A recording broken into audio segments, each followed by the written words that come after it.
Selamat pagi anak-anak yang terkasih, juga orang tua. Marilah sebelum melakukan kegiatan kita hari ini, kita membuka hati dan budi kita untuk mendengarkan sabda Tuhan.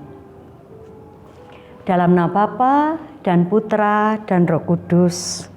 Amin. Pembacaan diambil dari Injil Lukas bab 6 ayat 39 sampai dengan 42. Pada suatu ketika Yesus menyampaikan perumpamaan ini kepada murid-muridnya.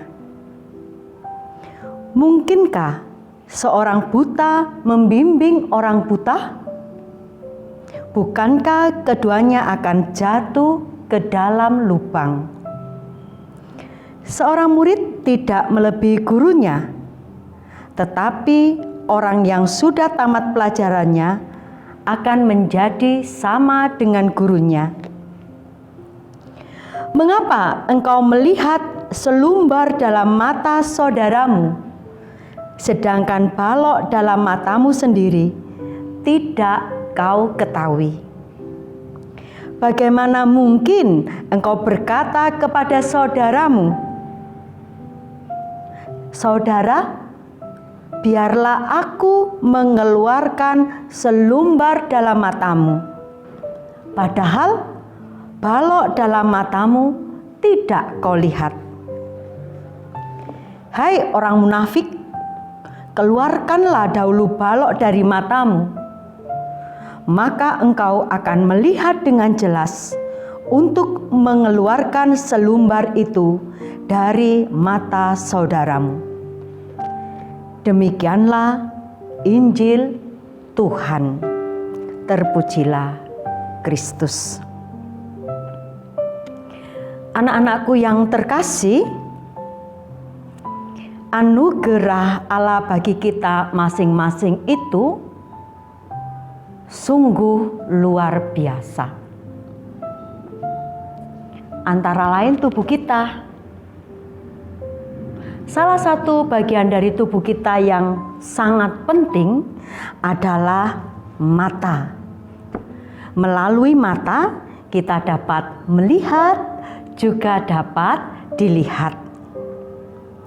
Dalam bacaan hari ini, penglihatan itu bisa kita gunakan secara keliru.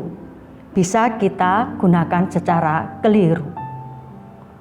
Rentetan daripada kita melihat biasanya itu berlanjut dengan komentar dan penilaian.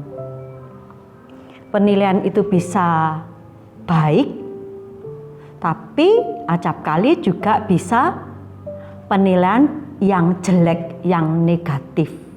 Nah, penilaian yang negatif itu akan cenderung menghakimi. Nah, Yesus memberikan perbandingan dengan selumbar. Selumbar itu kecil, tipis, satunya balok. Balok itu biasanya besar, tebal. Tapi keduanya tadi di dalam kitab suci menghalangi atau bisa menjadi penghalang dalam waktu kita melihat. Sehingga kita bisa melihat dengan tidak jelas. Maka perbandingannya itu adalah begini anak-anakku yang terkasih. Acap kali kita itu bisa melihat kesalahan yang dibuat orang itu sekecil apapun itu bisa kita lihat. Tetapi sebaliknya, kesalahan kita yang jauh lebih besar dan juga kadangkala sering kita lakukan berulang-ulang itu menjadi tidak tampak, tidak kelihatan. Tapi ketika kesalahan itu dilakukan oleh orang lain, sekecil apapun bentuknya, kita bisa melihatnya. Maka tadi dikatakan, keluarkan balok dari matamu. adalah ungkapan apa? Ungkapan agar kita itu bisa introspeksi diri. Kita bisa melihat dengan jelas mana yang benar, mana yang salah. Apapun yang diberikan Allah kepada kita memang untuk digunakan.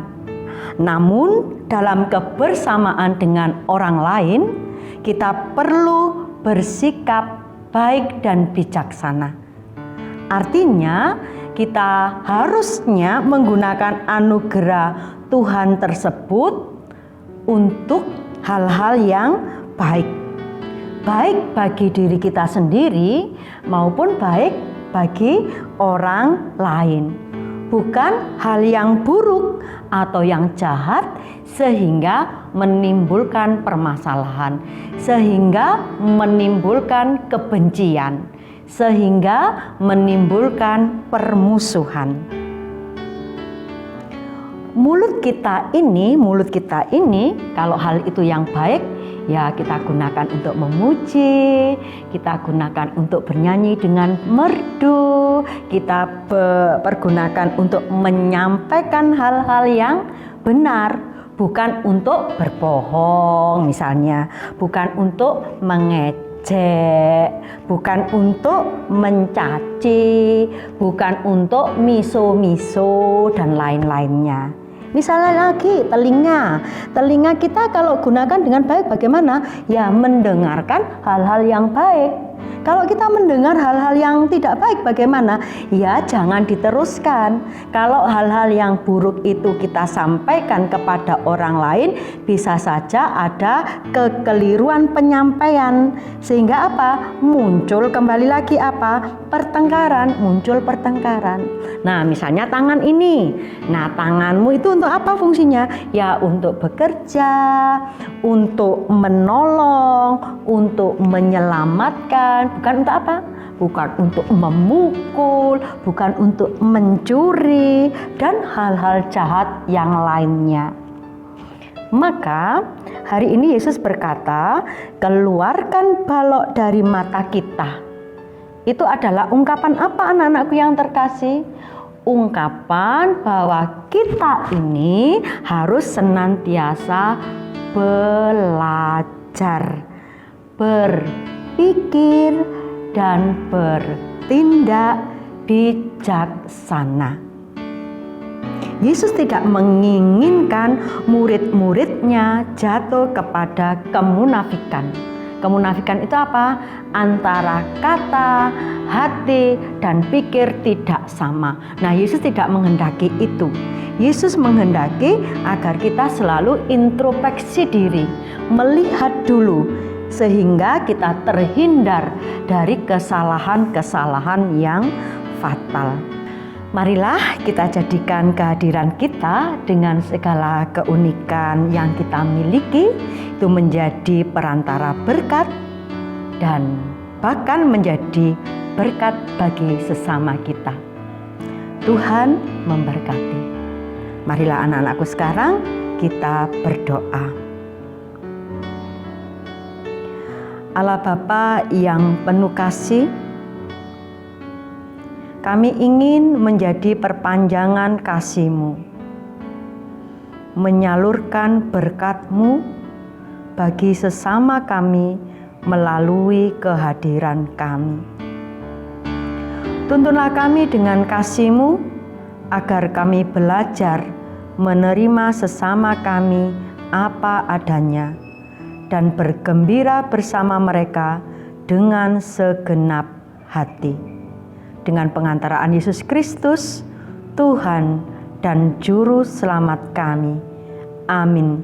Dalam nama Bapa dan Putra dan Roh Kudus. Amin. Firman-Mu pelita bagi kakiku.